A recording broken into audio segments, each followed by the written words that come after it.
Hi, this is Jeremy Kellett, Director of Recruiting here at Oakley Trucking, and I'm your host for this podcast. This is episode 85. So on today's podcast, we're going to try to explain what goes into hiring a truck driver.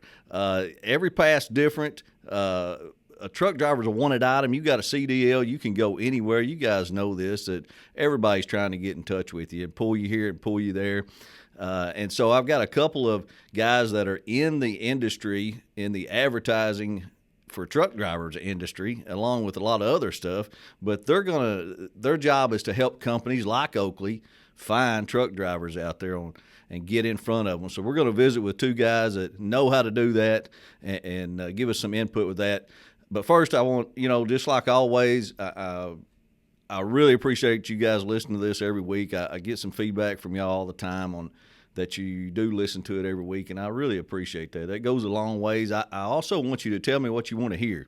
If you got things that concern you and you want to hear some stuff, hey, let me know. I'm always searching for new content to come out. But remember, this is the Oakley Podcast, Trucking, Business, and Family, and our goal is to communicate with our owner-operators and their families and just have that connection, to where it's it helps you be successful. That's our goal in this whole deal. Even when we started this podcast, I can't believe we're on episode 85, but it's to our owner-operators be successful, and any owner-operator wants you to be successful in the trucking industry. So we hope all this stuff that we bring to you helps. So, but first, before we get started with these two gentlemen, let me give you a quick Oakley update. Let's hear from our sponsor, Arrow Truck Sales. Go see Keith Wilson and Trey Visor at Arrow Truck Sales in Springfield, Missouri. Over the past 8 years, Arrow has built a great working relationship with Oakley Trucking. They specialize in getting new owner-operators approved for trucks and upgrading existing ones. Carrying a wide selection of all makes and models, they pride themselves with helping customers through every step of buying a used truck, including service after the sale. Listen to new Oakley owner-operator and Arrow customer Sean McMahon. Yeah, it's my first time being an owner-operator, so it was first for me, and they made it real easy for me. I wound up getting a 2018 579 Pete with the Cummins 450 and a 13-speed. I worked hauling cars for 15 years, and I've been driving about 23 years. Yeah, I would send everybody I know to Mr. Keith over there at Arrow Truck Sales. I've had a really good experience with him, and first kind of guy. When you go see Arrow Truck Sales in Springfield, Missouri, tell them you heard this ad on the Oakley Podcast, and they will give you half off your first payment when financing through transport funding. Give Keith Wilson and Trey Visor a call at 573-216-6047. So, Oakley update, what's going on right now at Oakley? The main thing that we did is started November the 1st. I know it's a couple weeks later probably, but we started a 10 cent a mile freight surcharge and put it in place for 90 days, and then we reevaluate it. So whatever you're doing, getting paid, doesn't matter if it's a percentage dedicated, you are automatically getting 10 cents per loaded and empty mile, all your miles, and it's known as a freight surcharge. It'll be on a separate line on your settlement, so it'll stick out. You'll know what it is, and we're going to evaluate that every 90 days, and that's basically, y'all know what's going on in the trucking industry. It's a lot of freight, a lot of money out there flowing, and we just like to pass it on to our guys. So that's one thing that's happening. The other thing is holidays coming up. You got to remember that. There's I don't know what the case is but a lot of times there's not near the work on Thanksgiving week, Christmas week, so prepare for those. If there is work, hey, get it while you can. But if you're taking off that week, always keep that in mind. That's a month out of a week out of that month that you're not going to be producing any revenue. So, hey, happy Thanksgiving. Enjoy it, man. You've earned it all year long. You've gone through a lot. Enjoy Thanksgiving. Enjoy Christmas with your family and have a good one. Two guys I'd like to recognize on the Oakley update. A couple of our owner-operators. I like to do this every week to recognize some of our owner-operators. And two of them that I'm recognizing this week one is Brandon Travis. He's been with us 21 years. He lives in Kentwood, Louisiana, pulls an end dump for us. He drives a 2017 KW. Brandon, I was talking to his dispatcher. I just got to read this and asking him what he thought about Brandon. And he said when Brandon hired on, he was 26 years old and thinks he was the youngest owner-operator we had in the fleet. Now, I think you're right there. He's now been with us 21 years, and he has seen a lot of changes in both the industry and how he's grown as a company and is still with us. That's pretty remarkable, I think. When he is working, he will go just about anywhere we need him to, and he's easy to work with. That's straight from his dispatcher right there. So good information. Congratulations, Brandon Travis. Glad to have you 21 years. And the other gentleman is Jim Massey. Jim Massey been with us 20 years, lives in Pleasant Plains, Illinois. He pulls a pneumatic tank and drives a 2014 Peterbilt. And old Massey, he's a great guy. He's been around. He's always just been a fantastic owner-operator for us, just very successful and takes care of our customers. His dispatcher said to him, he said, actually, this was from Trevor, his dispatcher. He said, I do not know all that much about Jim's history at Oakley, but he has been running dedicated out of Troy, Alabama to Bettendorf, Iowa since he's had him on his board. So, and he says he's always on top of what's going on and willing to help anyone that is in need. And that describes Jim Massey for sure. We appreciate your service here, Jim Massey. Thank you guys for being an asset to Oakley Trucking, and we appreciate all y'all do. Okay, let's get into this wild podcast that we came up with talking about how in the world do you advertise for truck drivers. I got they're two of the guys, the sharpest guys in the advertising world that I know. And plus, I think they're only two guys I know in the advertising world. Makes it easy for us to be. Aaron Mowery and Kyle Jernigan here with me. These guys are from Randall-Reilly, that are an advertising company that we advertise with to get in front of truck drivers and get them to call Oakley is the basis of it. And I want to explain to our listeners, guys, how that works. But first, before we get in detail on that, I know we got some great topics here and questions to go over. Give us a quick self-introduction. Aaron, let's start with you. Before I start, I just want to say, Brandon and Jim, those are pretty impressive resumes, and for what your team is saying about them. So thank you guys too. I'm 44. I've been doing advertising and marketing in the trucking business for 16 years. So I recognize the unbelievable service that a truck driver does for this industry. So I want to say thank you to that. I've never driven a truck. I don't have a CDL, but I've been on the marketing and the data analytics side for 16 years. And it's truly remarkable to see the asset that those hardworking drivers are, and then also the value they, like you mentioned it earlier, Jeremy, those guys are a hot commodity. It reminds me of some of your NFL and NBA athletes when they become a free agent, and who wants their service? Everybody. So how long you been at this company, and do you have a family, Aaron? 16 years at Randall-Reilly. We are based in Tuscaloosa, Alabama. I'm a transplant. I'm from Daytona Beach, Florida. Came up here to college and met a beautiful Southern girl with a really good accent, and we got married. She kept me here. We have 4 kids. We homeschool, and my oldest is a junior in high school. My youngest is 7 and in first grade. Wow. You have got your plate full, man. What do you do? Well, you probably don't have any spare time, but if you did, what would you do? So we bought an RV during the pandemic. That's my closest association to driving a big rig, 34-foot motorhome. And so that's kind of a new hobby. We try to get out once a month and go somewhere. The good news with the pandemic is I get to experience maybe what a truck driver does a little bit. I take my laptop and I can do most of my business anywhere around the country. Got me a little Verizon hotspot set up in a campground, and so that's one. I grew up on the beach, so I grew up surfing, and then because we lived on the beach, we always did our vacations to the mountains, so I like to snowboard and snow ski. Nice. He's all around man, isn't he, Cal? He is. He's the most interesting man in Randall-Reilly, that's for sure. Well, give us a little introduction to you, Mr. Kyle, and tell us about yourself. Yes, sir. But just kind of echo what Aaron said real quick. Just thank you to every single truck driver that listens to this. We're huge advocates for truck drivers anywhere and everywhere. We all understand that we'd be starving and naked if it wasn't for truck drivers as the linchpin in the economy. So thank you guys and gals for your commitment to doing a fantastic job in America. And I know that there's a lot of sacrifice that goes into it. It's a fantastic vocation, and I'm definitely proud to be a part of the trucking industry for sure. But my history goes back. I'm 42, and I've got a little more tenure in the business than Aaron. I've been doing truck driver recruiting and using technology to help drivers find a job for 21 years. So half my life has been spent in the truck driver recruiting world. I was a third employee with bestdriverjobs.com.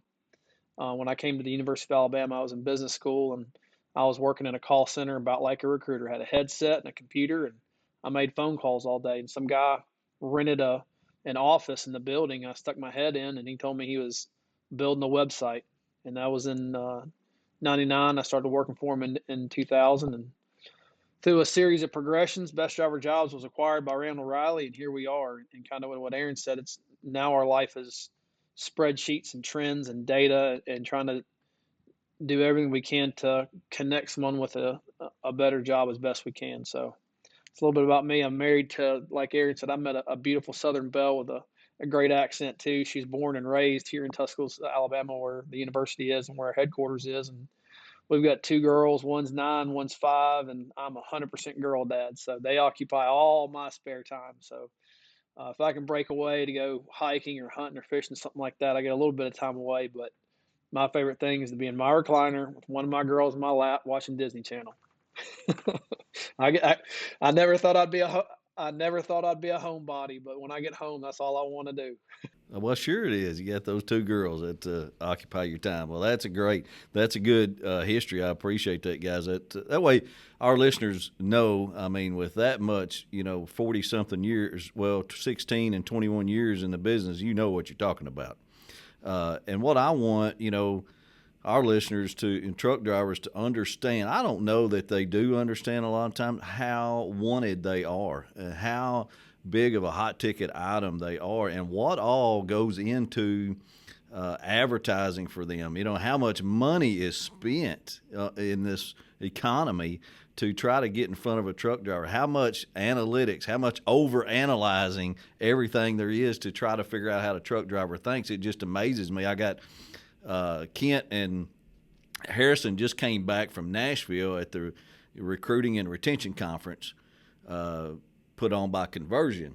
Well, that gives you, I don't think some truck drivers realize, look, they actually have a conference of people in the industry come together to try to figure out how you think and how to get in front of a truck driver. But it's a big business. Advertising, marketing for truck drivers is a huge business out there. Can you guys shed some light on, kind of what all goes into it? There's probably half a dozen conferences a year, not just 1 or 2. And I will say, I think it's important for your drivers, anybody who's listening, to know that these conferences, the companies are sending people because they want to know what's important. What does a driver want when they're looking for a job, or what are they unhappy with where they're at? I know sometimes maybe a driver will get frustrated and it may not seem like that company cares. Those, especially a larger company, a larger fleet, it may look like a lot of red tape, but they are spending a lot of time, energy, effort, money to try to make a good working environment and what is important to them. How can we get them home more often? How can we pay them more? And to make sure that their staff, how's the team that helps manage their, the dispatchers, or helps manage their loads and keep them from sitting too long. Nobody wants detention.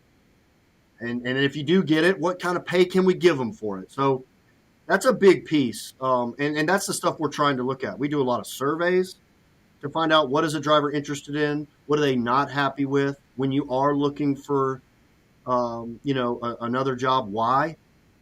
And also trying to educate that these good owner-operators, Brandon and Jim, 21 years and 20 years, they're not constantly looking for a job. And some of these guys jump ship too soon for a nickel, and it puts them under for 6 weeks till they get up to speed, and they're behind. So we try to help them there too. Like, hey, you don't need to be jumping ship every 6-8 weeks for a carrier.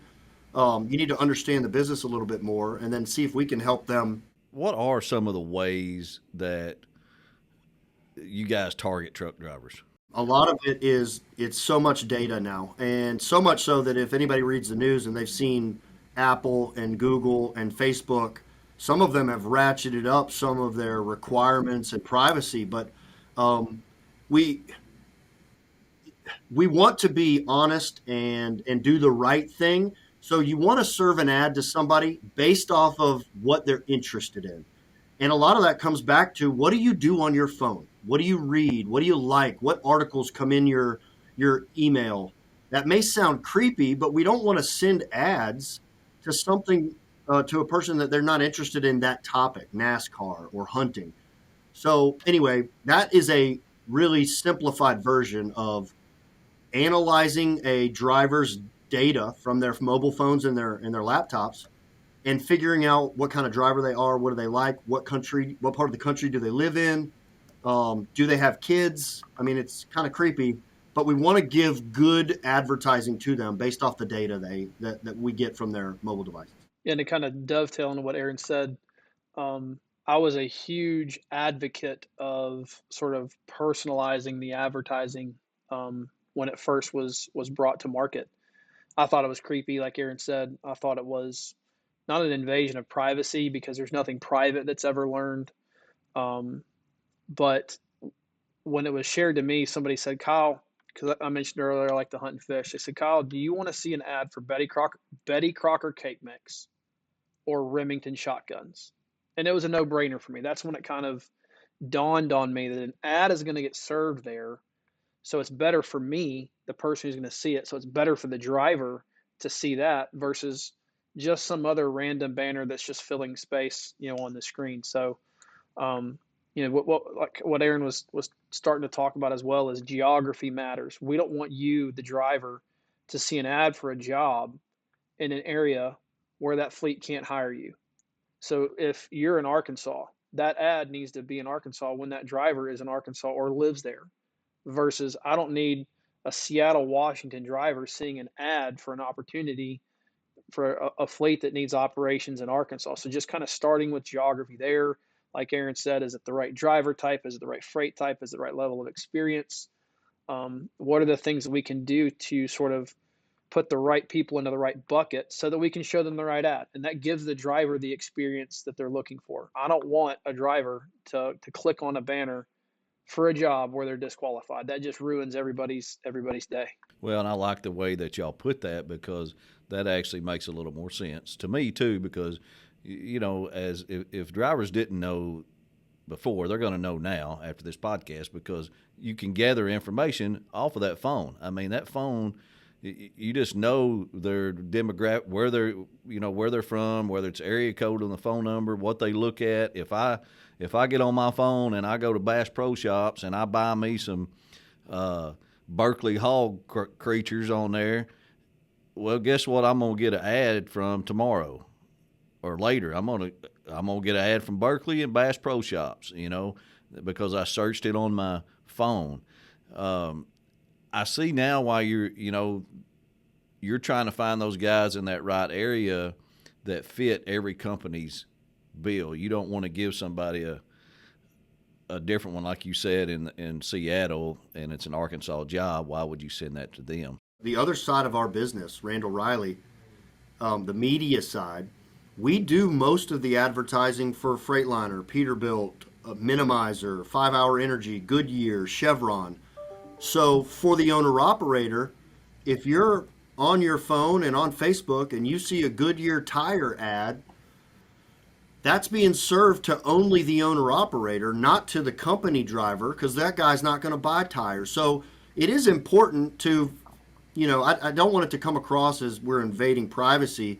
We just want to serve relevant ads. I bought my Toyota Tundra because I got a really good ad from Toyota with 0% financing, and I'm glad they sent it to me.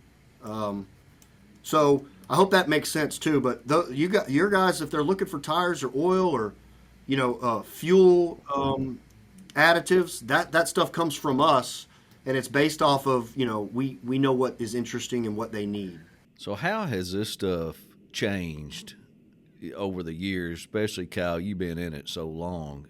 I've been in it, and I can remember, everything was I had to be in a magazine to try to generate phone calls from truck drivers. I mean, it's not that, truck drivers have been a wanted item for a long, long time. It wasn't that it just started being a wanted item. I mean, truck drivers have been a wanted item since I got in the business in '94. So how has it changed, though, on your end, Kyle? Yeah, it's funny you say that because my first job when I worked at Best Driver Jobs was I had a printed DOT directory, and I was calling fleets asking them what their website was because there weren't enough trucking companies that had websites.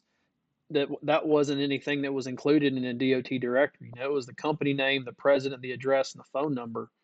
And so we were just trying to find enough companies that even had a website.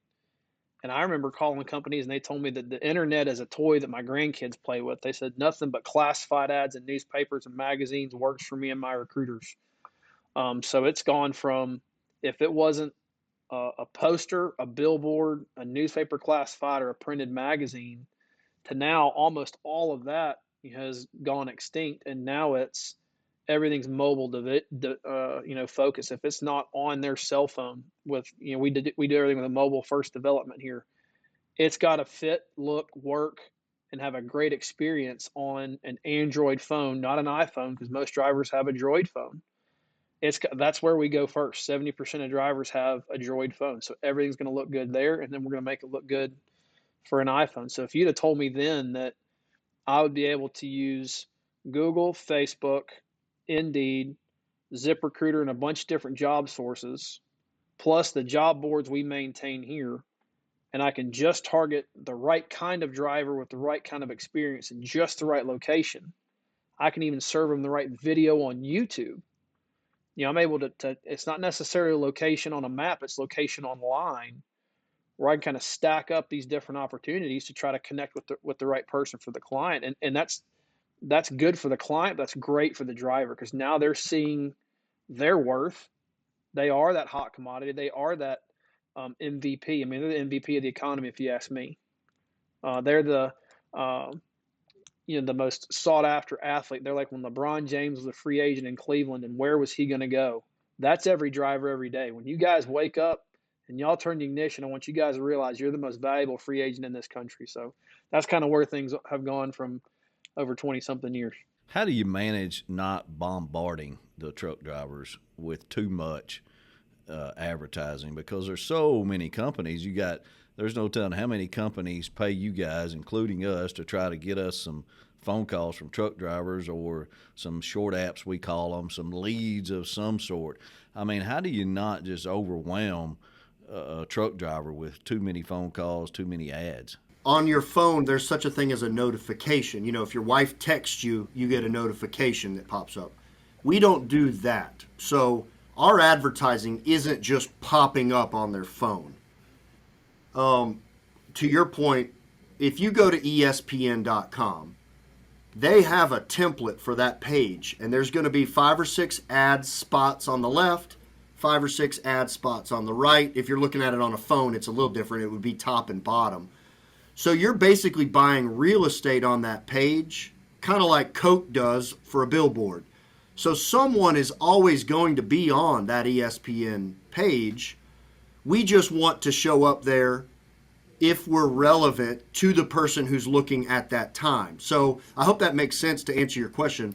We don't bombard them with too much advertising. Everywhere they go, they're going to see ads, but we're not pushing ads to them and popping up on their screens. It's just going to be in their news feed on Facebook, or if they Google something about a job, we want, Oakley or somebody to show up there. But I hope that makes sense, a difference between a notification versus just an ad showing up on a web page. Yeah, it does, and I probably worded that wrong when I ask it because I know, sometimes truck drivers will put in one ad. I say this is what I hear, but they put in, one ad and then they get calls from a bunch of trucking companies.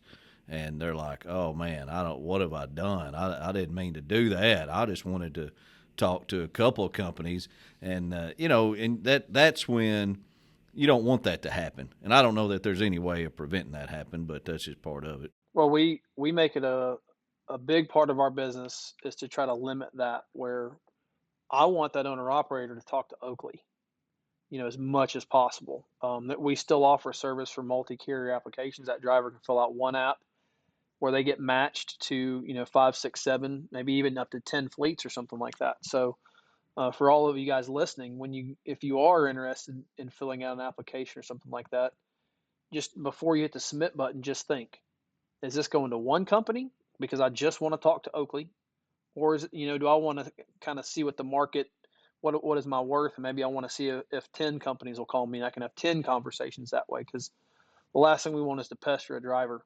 I can tell you that much. I need you to notify me if any Oakley drivers fill out one of those, just so you drivers know out there. I can find out. Let me tell you, Oakley might be the most premium employer in owner-operator business. I mean, there is what I call, because I'm real close with the rep here that works with Oakley. I mean, there's the Oakley standard, and there's everybody else that's trying to get the third or fourth place behind you guys. I mean, there's no comparison to what you guys do and offer. Well, I appreciate that. It's it makes it tough on a recruiter. I can tell you that for sure.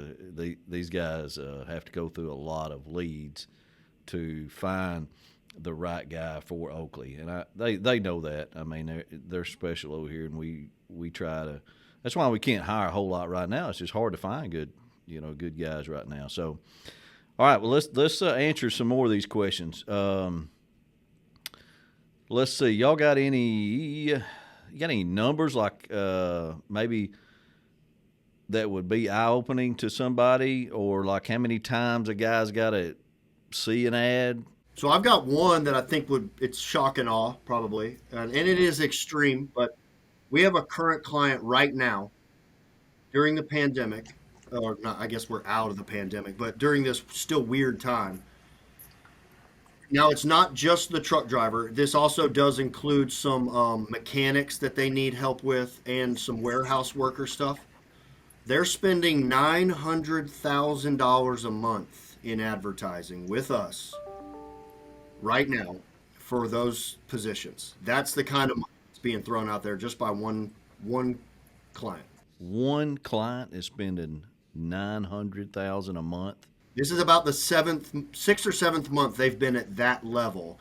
Before that, they were still at $400,000, $500,000 a month. I mean, they are serious about trying to find some truck drivers, aren't they? Yeah, that's crazy. But like I said, that's extreme, but I think that is a shocking number. Another couple of shock and awe is, I remember the first time a client spent $10,000. I remember the day I heard about it, and I thought that was like a winning lottery ticket. I don't know how many fleets we work with that have over $1 million a month total recruiting budget. Now, they obviously don't spend all that with us, because they got to diversify, where they're getting leads and other sources and all that. But I've lost count of the trucking companies that spend over $1 million. That's a lottery ticket every month, every single month, trying to reach drivers, to invite them to talk to their recruiters so they can, try to get them to come haul freight for them. I mean, that's just the commitment from these trucking companies to, they're serious about it. They want drivers, they need drivers, and they're willing to pay to do what it takes to attract them, onboard them, and then keep them. I mean, millions and millions of dollars every month. Well, the struggle with that, Kyle, is, I mean, these drivers most of them don't need to go anywhere. I mean, right now, you're trying to, I mean, we realize that at Oakley, we're trying to hire, lease on a guy that's making money, and doing good probably, and we're trying to pull him away from the competition. Or in our case, we're really focused on getting company drivers to buy trucks and become an owner-operator and come to Oakley, because we have a little niche there. But, man, you guys, that's a that's a challenge there for trucking companies. To get any leads today is a challenge. I mean, I know we have to go through a whole lot of leads to find one hire. And there's no telling about the rest of this company, especially spending that kind of money. Well, and there's a lot that's affecting that too. You mentioned those good guys out there are making good money right now. But the other piece of that is with the schools being shut down almost completely or close to completely over the last year or so, those new entrants into the business, I think you mentioned when Brandon came on at 26 as an owner-operator, I would assume at some point before then he was a company driver for a few years. We've lost a few of those from the last year and a half that haven't been able to get through school and come into the market. So that has really slowed that pipeline down too. And, JB Hunt, Werner, CR England, TMC, some of those companies that do train a lot of the drivers in the industry, they don't have enough guys coming in. And, I was talking to the guys here that was at that conference, and another big aspect is they told me like 70,000+ were disqualified in the clearinghouse, drug and alcohol clearinghouse, and they're just out. I mean, they're out. Nobody's hardly going to hire them, and that's a big hit to truck drivers. And then I think they told me one of the numbers was like 240,000 from since the pandemic started got out of trucking and have not gotten back in. So your pool has shrunk, to where it's even now they're such a wanted item now. I mean, it's I mean, we're fixing to, maybe we should line up, maybe we should arm wrestle for them. I think there should be a holiday. Veterans Day is tomorrow. I don't mean to date your podcast in case somebody's listening. Veterans Day is tomorrow. There should be a truck drivers day. I mean, they may not wear a uniform and carry a rifle and go off to war, but by God, everybody in America should thank a truck driver. They should get the front seat at church. They should get the best parking spot at the restaurant. We should throw parades for truck drivers, if you ask me. That's a good idea. A special parking place at every Walmart in the country for truck drivers, which they really have. I mean, I guess they already do. You see trucks parked at them all the time. And RVs. I go park my RV there. Got to have an RV spot. I can't see. I'd like to see him in an RV going down the road. With a surfboard strapped to the top. Yeah, right. I bet somebody's giving him the flashing their lights and throwing hand gestures at him and going driving down the road. Listen, I feel like I'm pretty good at it, but I'll say, it's different. And that thing, you hit some wind and it blows around. I wish everybody had to jump in a big rig and see what you get. Takes time to get up to speed. Everybody's trying to come around you and you can't see them. It's ridiculous. What's some other stuff here that you think's important for our listeners to hear that's out there as truck drivers? I mean, or the most of them. I mean, without, the last thing we want them to do is look for a job. We're great on retention and keeping them here.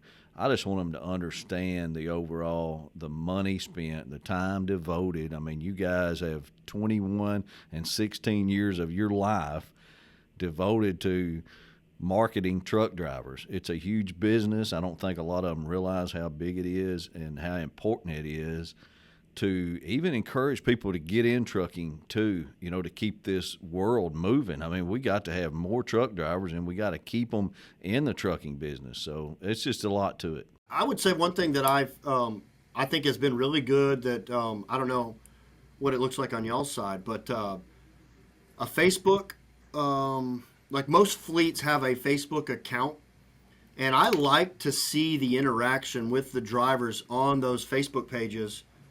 Especially, they're very loyal. And if a company treats them well, I would encourage those guys. Get on the Facebook page. And so much negativity these days. And I guess we've all fallen into that.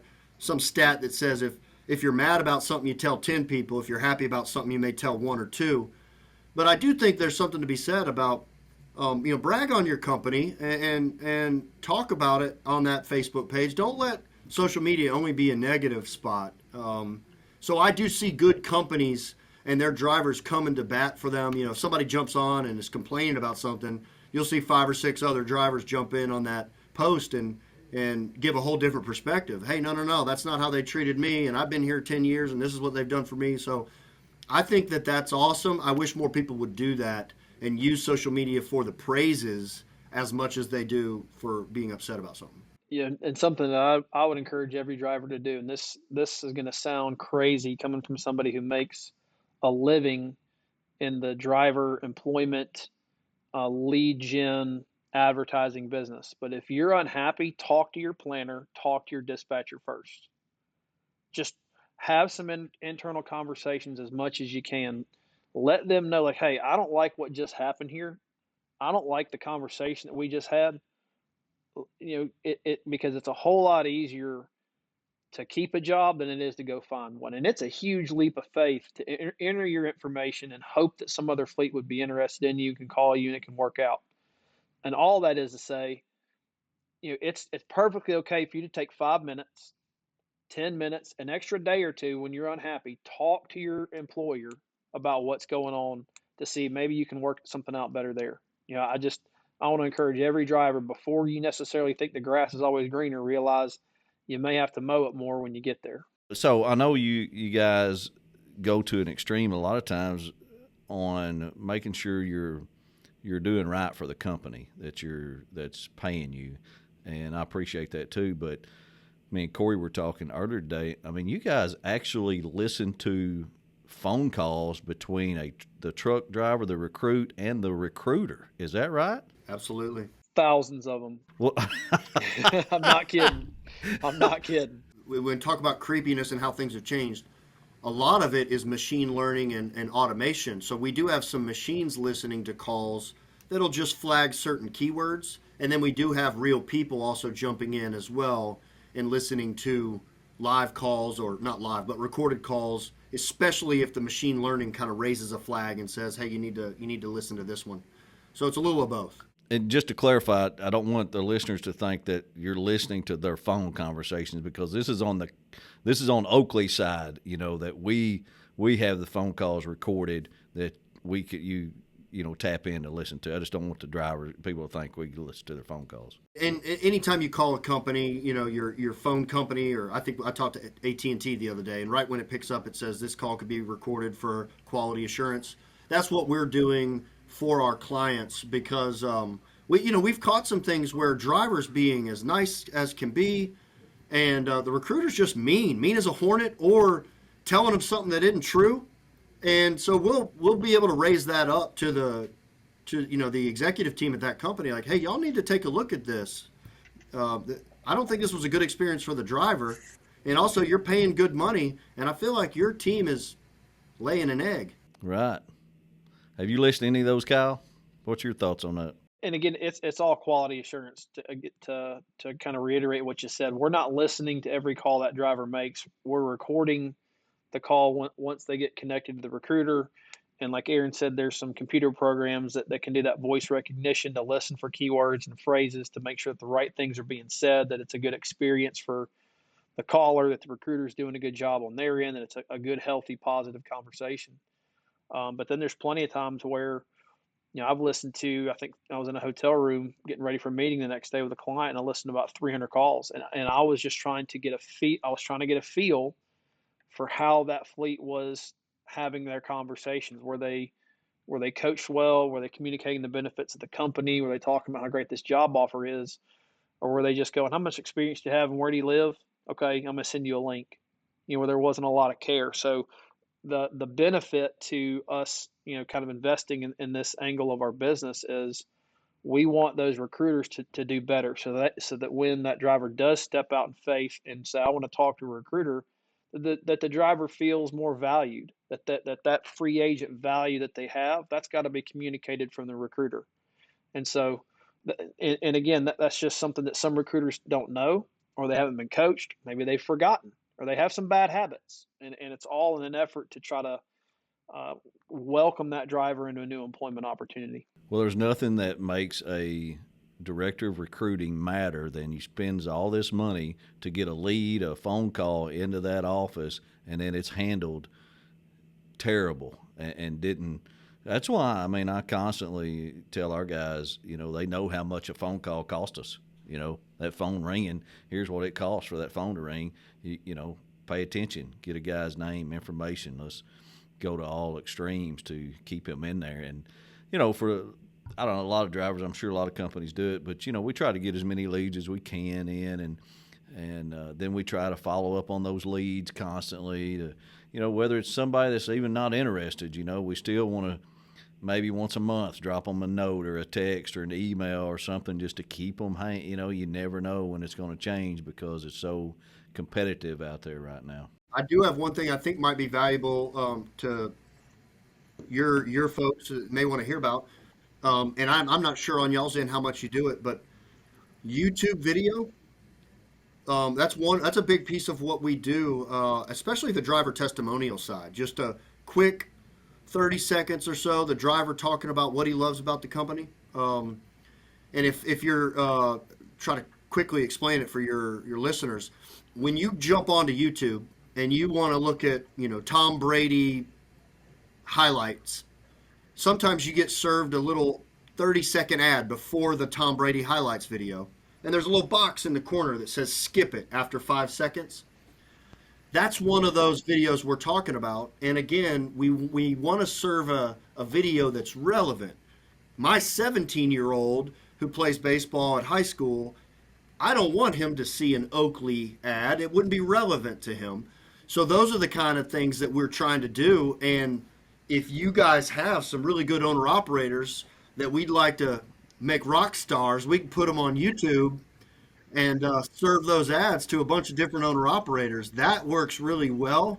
And it's funny, we hear it all the time where they'll run into that owner-operator at a truck stop and they'll high-five them, ask for their autograph.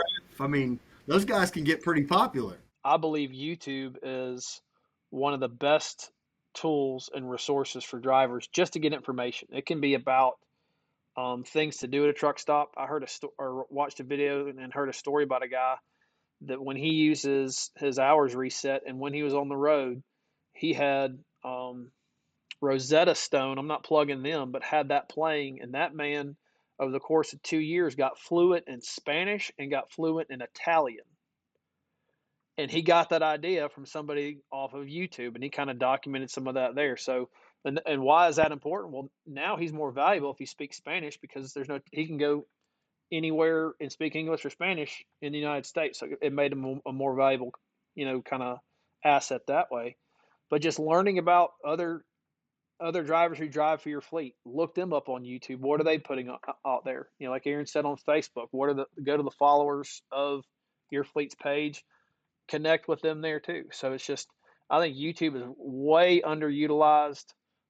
It's a great opportunity for drivers to document their day. What are they going through? Turn themselves into a little mini celebrity, end up being a celebrity within your fleet, which again, just makes you a more valuable asset there for where you are right now. But I'm a huge fan of YouTube and all the benefits it brings. Just don't do it while you're driving, That's one of the reasons we started this podcast. Was we had an owner operator that had his own channel, and he would do what you said. He would video some part of his day and trips and some stuff he's loading, some stuff he's unloading, and then at the end he did it for the recruiting bonus. He'd say referrals, here's my email address, call me, message me down below, and he used it to his advantage to make over $80,000 in 1 year by referrals, because we have such a big referral program here.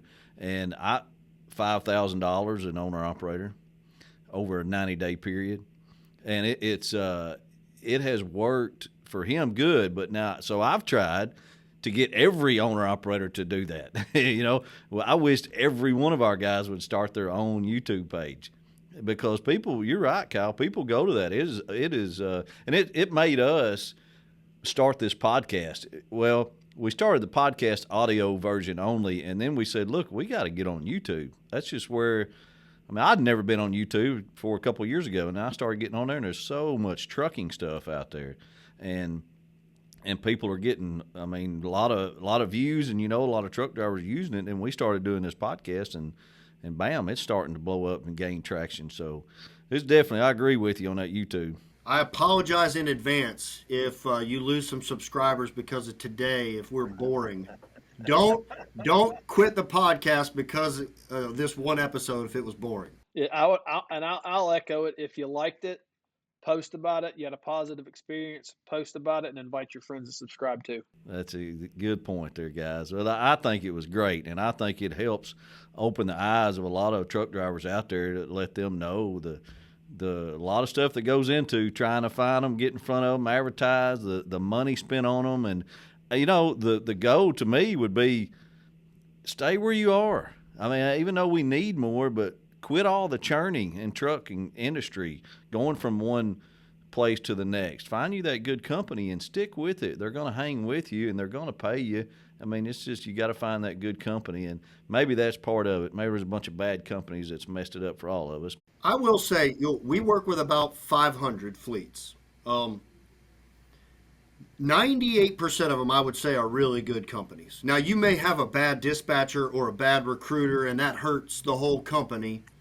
But the vast majority are really good companies. But it doesn't mean that's a perfect fit for every driver.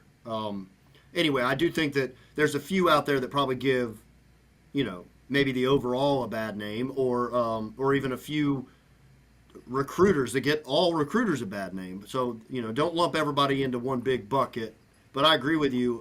You're probably preaching to the choir with most of your listeners that they're good businessmen and women, and they know how to run their business, and they're not looking for a job every 90 days or so. Well, guys, thanks for hanging with me today and doing this podcast. It was something we come up with a week or two ago, and we just thought it'd be an eye-opener, and I know it takes time out of your day. You got a lot of stuff going on, but I appreciate you doing it, and we look forward to more in the future. Y'all educating us every month and getting us some more drivers out there, get in front of them for Oakley. So, because I'm sure now you probably haven't had a client put you on their podcast yet, have you? Oh, that's true. See, first, here we are. I love it. Y'all are doing some good stuff for sure, man. We're really thankful for you guys too, and appreciate you giving us a chance to come on. Well, thanks a lot for hanging with me today. And hey, I appreciate everybody listening to this podcast every week. Share it with your friends, and we'll talk to you next week. Thanks.